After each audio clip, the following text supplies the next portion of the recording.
좀 사람 이름이 많이 나와가지고 이게 도대체 뭘 얘기를 하시려고 또 이 본문을 정하셨나 이렇게 했는데 우리 지난주 살펴봤던 말씀은 사실은 제가 처음에 시작할 때는 이 다윗과 솔로몬 건너뛴다 그랬는데 이 열왕기를 보니까 솔로몬 빼고는 얘기가 안 되겠더라고요.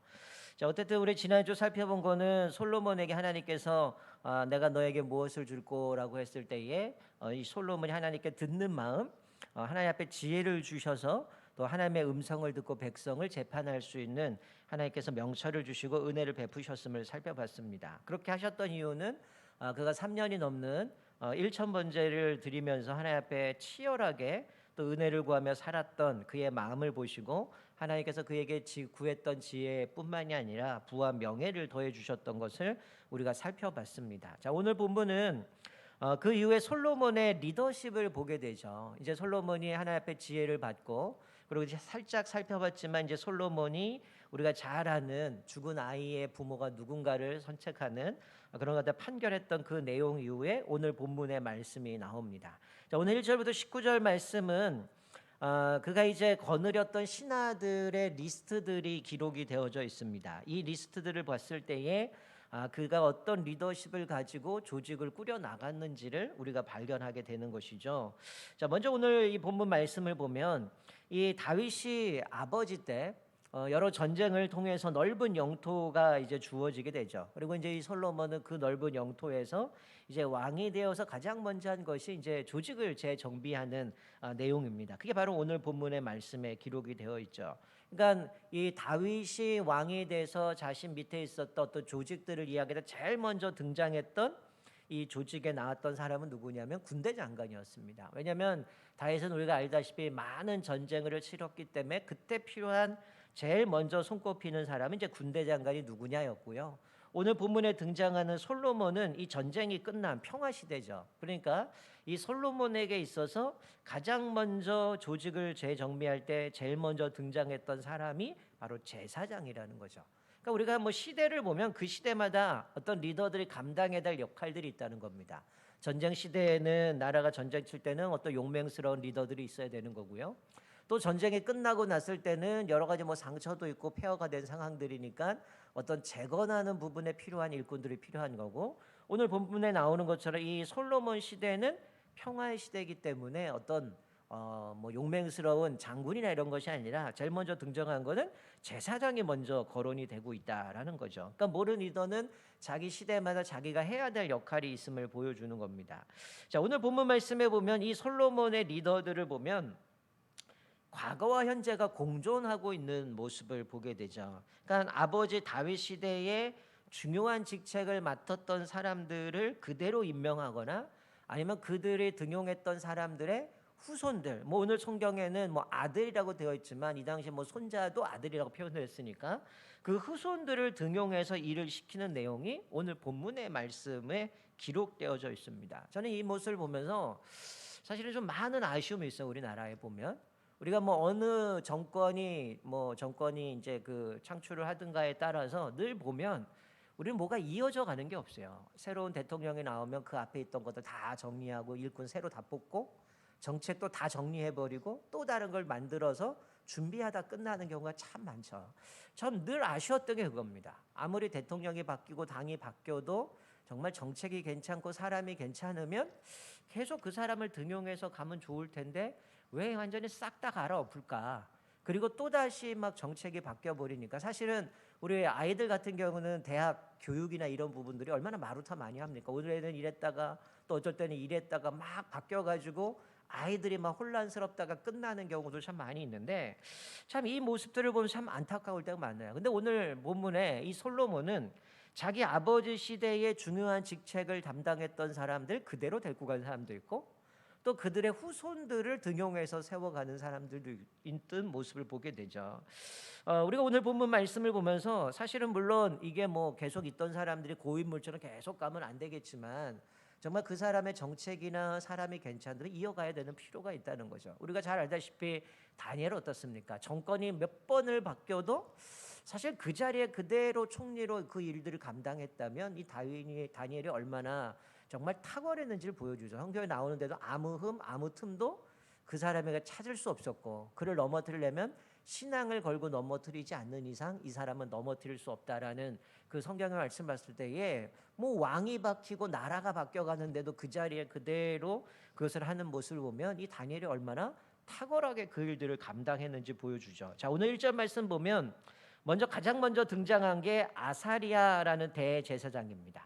근데 이 사람은 누굽니까? 사독의 아들이죠. 이 사독은 다윗을 섬겼던 사람이죠. 다윗을 섬겼던 사람의 아들이 대제사장에서 그 일들을 감당하고 있던 모습을 보게 되죠. 물론 우리가 알다시피 대제사장 하면 그 가문을 통해서 이어가는 모습이지만 오늘 본문의 말씀에 보면 사독이라는 그 아들이 다윗을 섬겼던 이 사독의 아들이 이제는 그 솔로몬 때에 그 일을 이어가는 모습을 보고요. 또 3절 말씀에 보면 엘리호렙과 아히야가 등장합니다. 이들은 서기관이라고 얘기를 합니다. 근데 이들이 누구냐? 시사의 아들입니다. 시사는 누구냐면 다윗 시대의 서기관으로 있었던 사람입니다. 그러니까 다윗 시대의 서기관으로 있었던 그 시대가 지나고 정권이 바뀌었는데 그의 아들들이 대를 이어서 서기관으로 그 일들을 감당해요. 또 특별히 4절에 보면 다윗 시대에는 시위대 장관이었죠. 분하야. 우리가 지지난주 말씀을 나누면서도 이 분하야는 솔로몬이 이제 왕이 됐을 때에 이제 그리고 나서 이 분하야를 통해서 여러 내적인 대적들 그들을 제거했던 모습도 살펴봤는데 이 다윗 때의 이 시위 장관이었던 분하야는 이제 솔로몬 시대에는 이어져서 이 사람은 계속 등용해 갑니다. 이 사람은 좀 더 큰 역할을 감당하자 전 군대를 통솔하는 군대 장관이 되어서 그 일들을 감당하죠. 또 5절 보면 다윗의 범죄를 책망했던 나단 선지자가 있죠. 이 나단 선지자의 아들들이 등장합니다. 아사리아는 집안 관장이라고 되어 있고요. 이 사붓은 대신이라고 해서 옛날 성경 대신이라고 되어 있는데 이것은 제사장이죠. 그러니까 이 나단 선지자의 아들들이 참 놀라운 거는 아버지가 어땠어요? 다윗에게 아주 자기 목숨까지 걸고 당신이 바로 그 사람입니다. 당신이 그 예를 들면서 어떻게 가난한 사람의 양 하나 있는 걸 뺏어다가 부자에게 그걸 줄 수 있으냐고 책망했던 나단 선지자의 그 아들들이 뭘 하고 있어요? 그대로 관장 그리고 제사장으로 그 일들을 감당하면서 왕에게 자문 역할을 감당하는 거죠. 그러니까 아버지를 이어서 감당하는데 오늘 본문에는 왕의 벗이다. 왕의 벗으로서 친밀하게 그 사람에게 조언을 하고 충성을 가하고 그 이제 다윗을 이어서 이제 솔로몬의 시대에 그 자녀들의 그대로 이어가는 모습을 봅니다. 여러분 이게 얼마나 쉬운 일이 아니잖아요. 아버지가 그렇게 충성된 참모로서 선지자로서 그 일들을 감당했는데 이제 그 아들들이 한 명은 이제 관장으로 또 한 명은 제사장으로 그 일들을 감당하면서 왕의 벗이라고 별명이 생길 정도로 그 일들을 감당했던 모습을 보게 되어지는 것이죠. 저는 이것을 보면서 이 아버지 시대의 참모들의 아들들이 이제는 솔로몬에게 등용이 되어져 가는 모습을 보면서 이 아버지 시대를 잇는 점도 있겠지만 특별히 이 아들들이 얼마나 그 아버지의 전문성을 이어갔는가를 살펴보게 되죠. 그러니까 아버지가 아무리 그렇게 탁월해도 이 왕이 바뀌면 좀 전에 제가 말씀드렸던 정권이 바뀌면 사실은 그렇게 이어갈 수는 없거든요. 근데 왕이 바뀌고 물론 다윗이 훌륭한 왕이고 그의 아들 솔로몬이 이어가지만 정권이 바뀌었는데 그 아버지 시대에 했던 그 역할들을 아들들이 그렇게 감당하는 모습들을 보면 이 아버지들의 전문성들이 그 아이들에게 그대로 전문성이 연결되어 가는 모습을 보는 거죠. 저는 이 모습을 보면서 이 자녀들 때에 탁월하게 전문성을 가지고 그 일들을 감당할 수 있었던 것은 이 아버지들의 선한 영향력이었다라는 생각을 하게 됩니다. 우리가 지난주 주일날 오후 예배 때도 같이 말씀을 나눴지만 사실은 저는 이 모습을 보면서 참 어떻게 보면 부럽다라는 생각이 들어요. 이 아버지의 그 탁월한 능력들을 이어받아서 그 아들들이 이제 솔로몬 왕 때에 그 일들을 감당하면서 나라를 세워가는 이 모습들을 보면서 이 아버지의 선한 영을 끼치면서 만약에 우리 가정들 한국 교회에 있는 수많은 그리스도인들의 자녀들을 부모의 신앙이 그대로 전수되어져서 선한 영향력을 끼쳤다면 한국 사회가 어떻게 됐을까? 한국 교회가 어떻게 됐을까? 또 우리 교회의 가정들이 어떻게 됐을까? 참 아름답지 않았을까요? 그 모든 신앙들, 믿음의 고백들. 사실 우리가 1세대의 신앙 생활을 했던 많은 분들을 보면 어떻습니까? 그분들의 순종의 신앙들.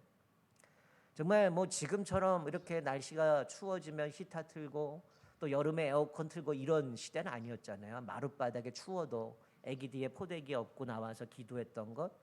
더울 때 뭐 에어컨 선풍기 어디 있습니까? 힘들어도 그냥 창문 다 열고 이러면서 하나님 앞에 늘 기도했던 그 기도의 영성들. 그리고 하나님 앞에서 늘 교회 중심으로 신앙 중심으로 말씀 중심으로 살았던 그 믿음의 모습들이 사실은 우리들의 세대의 그 모습들을 발견하지 못하는 모습들 참 안타깝고 좀 그리울 때가 많이 있어요. 우리가 성경에도 보면 나중에 이제 사사기를 또 매일 성경을 통해서 살펴보겠지만 1세대가 지나가고 그 세대가 지나가고 그 다음 세대가 왔을 때는 전혀 하나님을 모르는 세대가 태어나는 모습들처럼 사실 지금 우리의 시대가 이렇게 흘러가면서 이 다음에 태어날 세대들이 마치 3세대 더 이상 하나님을 모르는 세대가 태어나는 그런 시대를 지금 우리가 걸어가고 있는 그런 상황들을 봤을 때에 오늘 본문 말씀에 다윗 시대에 그렇게 탁월하게 하나님 앞에서 섬겼던 그 다윗 밑에 섬겼던 그 부모 밑에서 자란 자녀들이 또 그 역할들을 그대로 이어간다라는 것은 얼마나 이 믿음의 그 모습들이 얼마나 훌륭한가를 보게 됩니다. 우리 가정들이 이렇게 세워갔다면 얼마나 컸을까요? 근데 오늘 이 다윗은 과거만 이어간 것이 아니라 오늘 본문 말씀에 보면 또다시 이제 미래에 대한 지금 현재에 대한 새로운 조직들을 세워가기죠. 그러니까 다윗 시대에 없었던 조직들을 만들어서 새롭게 진행해 갑니다. 자, 6절 말씀 보면 아이살이 등장해요. 이 아이살이 등장하는데 이 사람이 맡은 거는 국내 대신입니다. 이거는 다윗 때 없었던 조직입니다. 이제 솔로몬이 아버지가 나라를 수많은 전쟁을 통해서 부강한 나라로 만들었는데 이제 이 나라를 어떻게 하면 체계적이고 바르게 세워갈 것인가 여러 조직들을 세우는 없었던 조직을 만들죠. 이 국내 대신에 하는 역할이 뭐냐면 이 궁정의 여러 가지 살림들을 맡아가는 겁니다. 재산을 관리하고 기타 행정적인 일들을 관리하는 역할을 감당하는데 이제 다윗은 그 전쟁 가운데 수많은 큰 나라를 만들었다면 이제 솔로몬은 그 큰 나라를 어떻게 하면 체계적으로 제대로 이끌어갈 것인가 조직을 개편하면서 새로운 이제 그 조직을 만들면서 국내 대신을 만듭니다.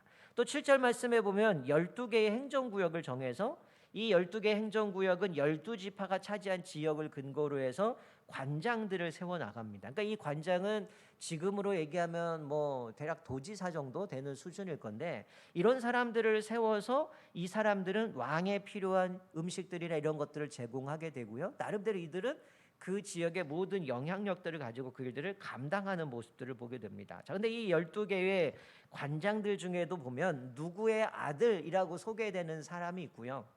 또 특별히 여기에 보여지는 것은 솔로몬의 사위도 2명이 등장합니다. 11절에 보면 이름이 어려운데요. 벤 아비나답이라는 사람이 등장하고요. 또 15절에 보면 아히마스라는 사람이 등장합니다. 근데 이 사람들은 솔로몬의 딸과 결혼하게 되는 사이가 되어져요.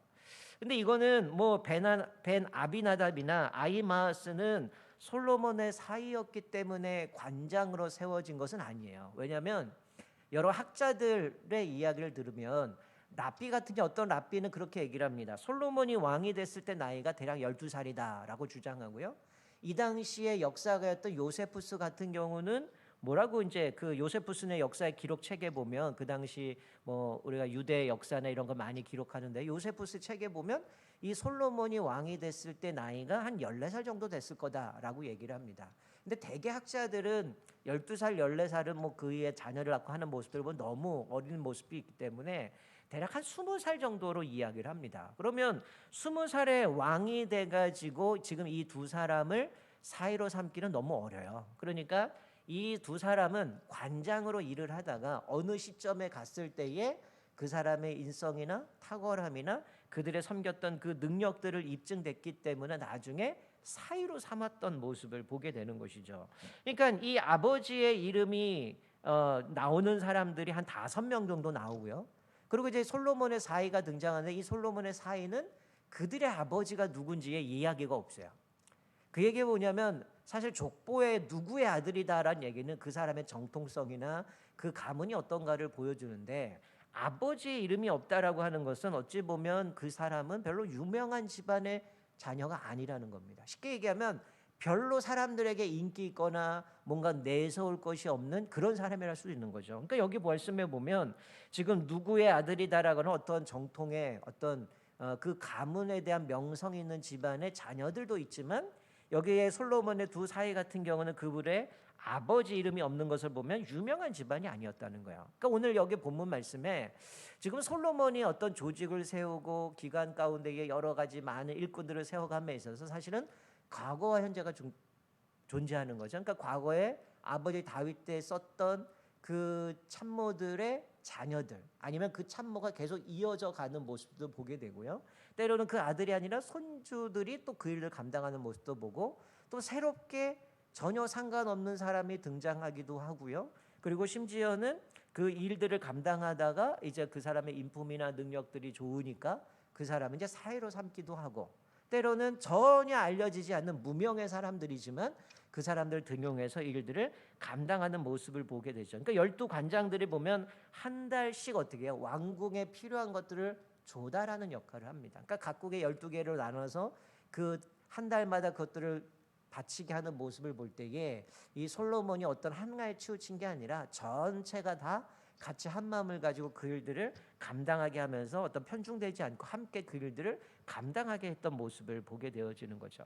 자, 이 다윗 때 등용했던 이 일했던 사람들의 이 아들들의 이름들이 나오고 여러 사람들을 보면서 사실은 우리가 오늘 이 말씀을 통해서 한 가지 기도 제목을 좀 같이 가지고 기도했으면 좋겠습니다. 자, 오늘 말씀을 보면 좀 제가 계속 오늘 말씀을 묵상하면서 계속 집중이 됐던 것 중에 하나가 뭐냐면 아버지들, 부모님들의 영향력이었다는 거예요. 그 부모가 등용됐다가 그 자녀가 등용되고 또 손주들이 등용되는 모습들, 그리고 다윗 때 등용됐다가 솔로몬 때 더 큰 일을 감당하는 모습들을 보게 되고 또 새로운 사람도 등용되어지는 모습 가운데에 아버지의 이름이 등장하지만 또 때로는 아버지의 이름을 등장하지 않지만 그 일들을 감당하는 사람들을 보면서 자, 우리가 하나님 앞에서 늘 기도하는 모습들 가운데 하나는 뭐냐면 우리가 뭐 늘 현수막을 뭐 또 2년 동안 제가 올해 거도 바뀌었고 작년 것도 그렇고 계속 지금 제가 주제를 정하고 가는 부분이 다 뭐냐면 가정과 관련되어 있습니다. 그리고 그것이 부모의 영향력과 관련되어 있다라는 거죠.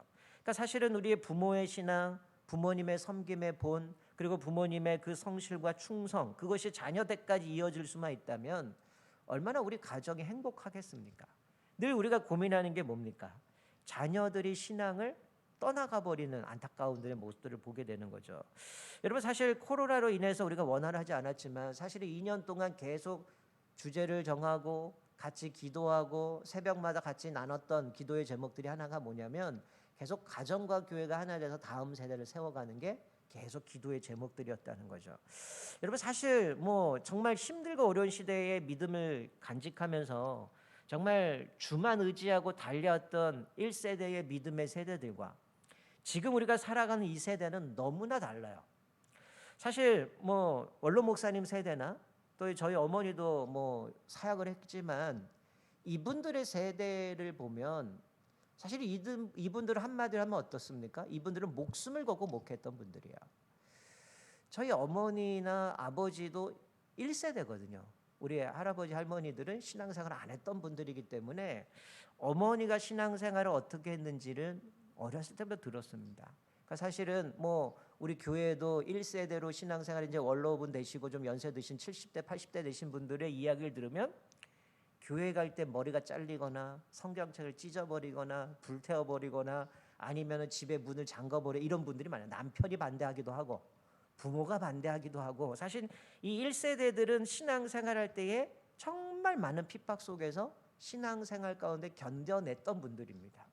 그리고 그 다음 세대들 중에도 사실은 그런 핍박은 아니지만 나름대로의 어떻게 보면은 부모의 신앙의 영향을 받지 못하고 독자적으로 신앙을 지켜면서 살아온 자들이죠. 그런데 지금 중요한 것은 그 다음 세대는 뭐예요? 소위 부모는 믿음의 세대지만 그 자녀들은 사실은 믿음과 상관없는 신앙의 영향력에서 벗어난 자녀들이 살아가는 가정들이 너무나 많다라는 것이죠. 사실 오늘 이 본문의 말씀을 보면서 우리가 기도 제목을 삼고 싶었던 것은 그겁니다. 과연 우리의 가정은 안녕한가라는 것이죠. 수많은 분들이 늘 가정에 대해서 기도합니다. 가정만 얘기하면 고개를 못 드는 분도 있고요. 힘들어하고 아파하는 분들도 있고요. 끊임없이 이것이 기도의 제목들인 것을 보게 되죠. 여러분, 우리가 이 코로나 2년의 세월 동안 정말 안타까운 건 그겁니다. 정말 이때 경험해야 될 신앙의 추억이 없다는 거예요. 우리 다음 세대들이 사실 이 아이들이 성장하면서 하나님의 은혜를 경험하는 시대가 언제입니까? 성경학교나 수련회를 통해서 하나님을 인격적으로 만나고 친구들과 교제를 통해서 신앙 고민도 같이 나누기도 하고 이런 시간들이 있었는데 이게 2년이 사라져 버렸다는 거예요.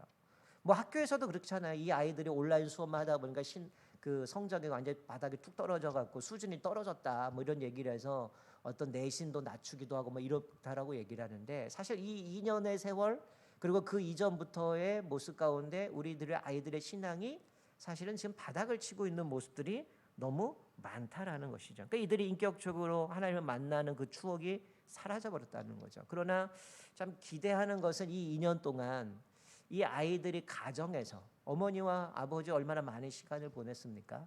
그 시간 속에서 부모와 함께 그 인격적인 하나님을 만나는 시간들이 경험됐기를 좀 기대할 뿐이라는 거죠. 그러나 한편 드는 생각은 과연 몇 명이나 가정에서 그 2년의 세월 동안 하나님을 만나고 인격적인 교제를 나누고 함께 신앙의 대화들을 나누고 보냈을까라는 생각을 하면 또 안담하기도 하다라는 거죠.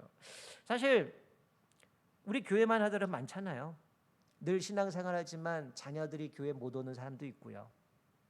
또 부모만 늦게 믿어서 아직 자녀들이 교회 한 번도 신앙과 연결되지 못한 사람도 있고요. 열심히 신앙생활하다가 주저앉은 자들도 있습니다. 사실 뭐 1세대들은 대부분 그렇게 어렵게 힘들게 핍박받고 어렵게 달려오긴 했지만 지금 시대는 뭐 그렇게 핍박받고 할 부분은 없잖아요. 뭐 한다면 코로나 때 교회 못 가고 모이지 못하고 이런 부분이 있겠지만 사실 우리에게 신앙생활에 뭔가를 걸림돌이나 막는 건 없습니다. 오히려 편안하니까, 익숙하니까, 내가 선택할 수 있으니까 그래서 신앙생활 못하게 되는 부분들이 있지만, 사실은 오늘 이 본문 속에서 우리가 깨닫는 거는 이 다윗 이후에 솔로몬에 이어져 가는 그 모습을 보면서 과연 우리의 가정에서 우리 자녀들은 그 다음 세대에 신앙을 물려줄 수 있는가, 또 신앙의 모습들이 계속 이어져 가고 있는가라는 생각이 들고요. 또 한편으로는 사실은 이 부모 세대 때 힘들게 살아왔던 영향을 받지 못했기 때문에 사실은 한편으로 보면 이분들이 자녀들에게 어떻게 신앙의 유산을 물려줘야 되는지를 못 배웠어요. 사실은 배우지도 못했기 때문에 이들을 어떻게 신앙으로 양육해야 되는지, 뭘 돌봐줘야 되는지, 어떻게 이들에게 신앙으로 이끌어야 되는지를 교육이 없었기 때문에 사실 이분들은 교회는 다니긴 하지만 먹고 살기 힘들었기 때문에 끊임없이 일하는 거로만 모든 게 내 사명이 다라고 생각했던 시대이기 때문에 어느 정도 시대가 지나고 나니까 그 부분이 안타까울 때가 참 많다라는 거죠. 여러분, 오늘 앞에서 살펴봤지만 이 신실한 부모 밑에서 여러분 그 자녀들이 이어서 그 일들을 감당한다라고 했을 때, 다윗 시대에 그렇게 일들을 감당했다라고 했을 때는 이분들은 나름대로의 신앙을 가지고 갔던 사람들이거든요. 근데 솔로몬에게까지 이어간다라는 것은 나름대로의 신앙의 유산을 물려줬던 시대라는 겁니다. 그런데 우리가 성경을 알다시피 어떻습니까? 사실 오늘 본문에도 보면 누구의 아들도 있지만 누구의 아들이라는 게 없어요. 그냥 무명한 가정에서 등장하는 사람이죠. 어떻게 보면 그 부모가 하나님을 믿는지 아는지는 우리는 알 수는 없습니다. 마치 그런 것처럼 어떤 분은 내 부모가 신앙이 없고 나 혼자 신앙생활 달려온 분들이 있을 거예요. 그리고 또 어떤 분들은 사실은 부모는 정말 신실하지만 그 자녀는 신실하지 않을 수가 있어요. 우리가 앞으로 열왕기를 통해서 왕들을 살펴보겠지만 어떻습니까? 왕은 정말 믿음이 좋은데 그 아들은 엉망인 게 있고요. 또 아버지는 아주 강팍하고 악한데 그 자녀는 신실한 모습을 보게 돼요. 결국 뭐가 필요하다라는 거예요? 우리에게 은혜가 필요하다라는 겁니다. 사실 우리가 얼마나 애를 씁니까? 여러분, 자녀들 신앙의 유산을 물려주는 거 쉽지 않잖아요. 열심히 내가 노력하지만 그와 같은 결과가 나오지 않을 때도 있고요. 때로는 실패할 수도 있고 넘어질 수 있어요. 실패했다 할지라도 중요한 거는 절대로 포기하지 말아야 된다는 거예요. 예를 들어서 만약에 이런 예를 들면 죄송하지만 만약에 내 아이가 암이 걸렸어요. 심각한 종양이 있어서 이 문제가 있어서 이 아이가 지금 죽느냐 사느냐 그러고 있는데 얘는 이미 다 성장했으니까 지가 알아서 하겠지. 이런 부모 있을까요? 아무도 없을 겁니다.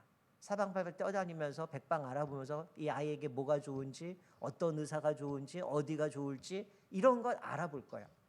근데 유독 안타까운 거는 신앙에 있어서는 이미 얘는 성장했으니까 얘는 이제 제 말 안 들어요. 그리고 포기하는 분이 너무 많다는 거예요. 여러분, 사실은 우리가 포기하면 안 된다는 거예요. 이미 늦었다라고 하지만 그때가 지금 다시금 시작할 기회라는 거죠. 여러분, 우리가 이 일을 감당하면서 사실은 뭐 알다시피 사무엘 어떻습니까? 자식 제대로 못 키웠거든요. 다윗도 마찬가지였습니다. 심지어는 그 자녀 중에 한 명은 너 왜 그랬니? 한 번도 다윗이 책망한 적이 없다라고 얘기를 해요. 그러니까 그 말로가 어떻게 됩니까? 비참하게 끝나잖아요. 사실 우리가 자녀를 키우면서 사실 늘 고민한 게 뭡니까? 내 힘으로 안 된다는 거죠. 우리가 사실은 열심히 해보지만 안 돼요. 때로는 실패합니다. 넘어지기도 합니다. 결국 우리가 깨닫는 거 뭡니까? 내 힘으로 할 수 없다는 거예요. 하나님 앞에 엎드리고 기도하고 매달릴 수밖에 없는 거죠. 때로는 실패했다는 걸 인정할 필요도 있다는 거예요. 우리가 그럴 수 있죠. 내가 지금까지 엉망으로 살았는데 내가 지금까지 그렇게 해보지 않으면 제가 어떻게 합니까? 여러분, 좀 창피하면 어때요? 내가 지금까지 그렇게 못 살았는데 이제 좀 내가 믿음으로 정말 이 아이를 좀 바르게 세워가기 위해서 내가 좀 이제부터라도 하겠다고 하면 어때요? 엄마 그렇게 안 살았잖아. 그럼 어때요? 나 그렇게 안 살았는데 이제부터 좀 하려고, 내가 좀 믿음대로 살려고 할 수 있잖아요. 하다가 또 실패하면 어떻습니까? 다시 일어나서 가면 되잖아요. 성경은 우리에게 포기하지 말라라고 얘기를 해요. 우리가 잘 아는 갈라디아서 말씀에 뭐라고 얘기합니까? 우리가 선을 행하되 낙심하지 말지니 포기하지 않으면 때가 이르면 거두리라고 말씀합니다. 근데 그 앞에 무슨 얘기를 합니까?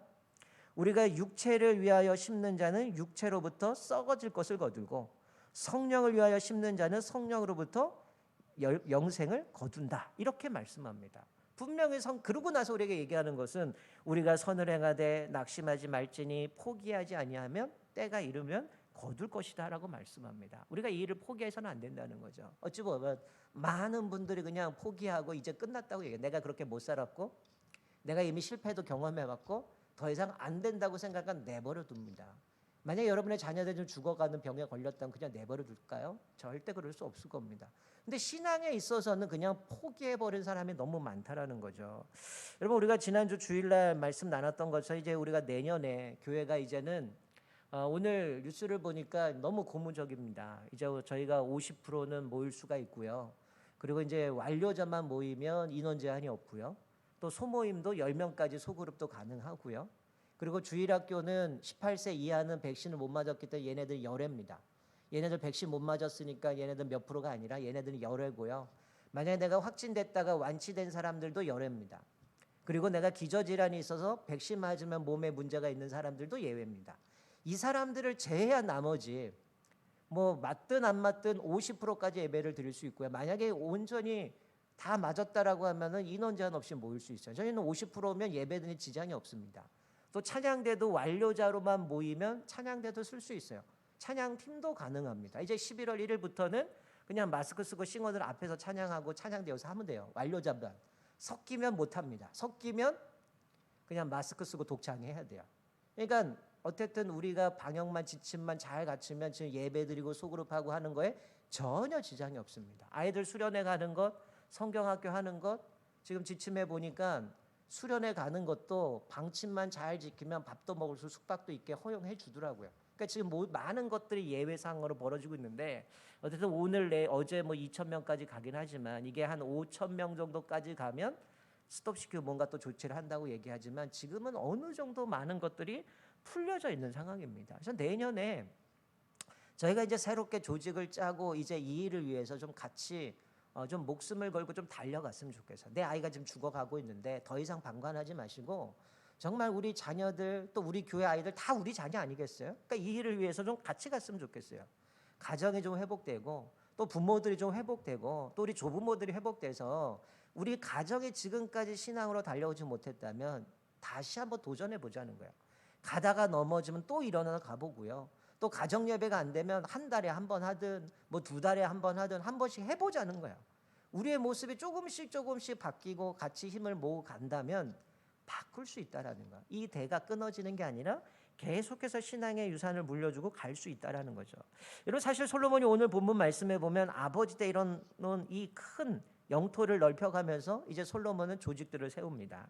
그리고 조공을 받으면서 나라를 감당해요. 오늘 뒤에 부분을 읽지는 않았지만 그 뒤에 내용은 이제 이 평안해지고 정치, 경제, 사회, 문화 모든 것들이 평안함을 누리면서 조공도 바치게 되고 어려운 나라들은 관대하면서 그들을 억압하지 않고 세웠고 여러 나라들과 평안하게 살아갔다라고 얘기를 합니다. 그 일들을 감당했던 거는 조직들을 세워가고 다시 그 무너진 걸 세워가면서 일들을 감당하게 되는데, 자, 우리 읽지 않은 20절 말씀을 이렇게 기록해요. 20절에 유다와 이스라엘의 인구가 바닷가의 모래같이 많게 되매 먹고 마시며 즐거워하였더라라고 기록합니다. 그러니까 이것은 뭡니까? 하나님의 은혜로 된 거죠. 아브라함 때 약속하셨던 그 약속이 성취되고 언약이 성취되어서 언약의 결과로 어떻게 되는 겁니까? 이제 나라가 부강하고 평안하게 돼야 돼요. 그래서 이들이 이제는 그 이후에 나오면 보면 솔로몬 궁전에서 하루에 먹는 양식이 얼마인가의 그 양을 이야기하고 그 뒤에는 말이 얼마나 많은 기마병을 이야기를 하는데, 이게 정치적으로는 좀 좋을지 모르겠지만 우리가 지지난주에 살펴봤던 것처럼 하나님께서 왕이 될 때 갖지 말아야 여인 많이 두지 말고 은금 많이 갖지 말고 말을 많이 두지 말라라고 했을 때는 영적으로는 실패한 거죠. 이미 우리 지난주 살펴본 것처럼 애굽에와 동맹을 하고 그 여인을 데려다가 아내로 삼는 모습이 이제 발단이 시작이 되었지만, 사실은 이 모든 것은 사실 이들이 하늘의 별과 같이 바다의 모래같이 많게 되고 먹고 즐겼던 것은 뭡니까?